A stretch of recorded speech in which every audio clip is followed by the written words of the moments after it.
এই মুহূর্তের big breaking news. Lok Sabha ভোটের আগে বিরাট বড় ঘোষণা তৃণমূল যুবরাজ অভিষেক বন্দ্যোপাধ্যায়ের। রাজ্য সরকার চালু না করলে বার্ধক্য ভাতা দেবেন অভিষেক বন্দ্যোপাধ্যায়। পৈলানে জনসভা থেকে বড় দাবি করলেন ডায়মন্ড হারবার লোকসভার বিধায়ক অভিষেক বন্দ্যোপাধ্যায়। তৃণমূলের সর্বভারতীয় সাধারণ সম্পাদক এদিন সভা করেন পৈলানে।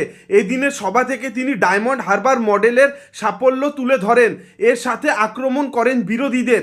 এদিন জনসভা থেকে অভিষেক স্পষ্ট করে দেন তিনি যতদিন বেঁচে আছেন ততদিন চিন্তা করতে হবে না ডায়মন্ড হারবারের মানুষদের।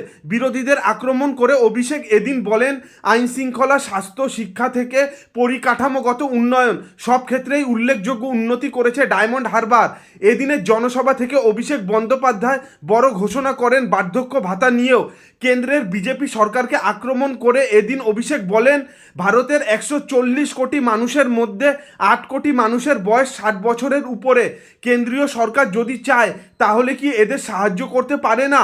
তা না করে 8,000 কোটি টাকা দিয়ে নরেন্দ্র মোদী বিমান কিনছেন। তিনি আরও জানান, বিরোধীরা অনেকে বলেছিল ইনকাম ট্যাক্স ইডি নজর রাখবে, বার্ধক্য ভাতা কি করে দেয়, কিন্তু আমি যতদিন বেঁচে আছি মানুষের কাজ আমি করব। তোমার যত ক্ষমতা আছে প্রয়োগ করে আমায় জেলে ঢুকিয়ে দাও।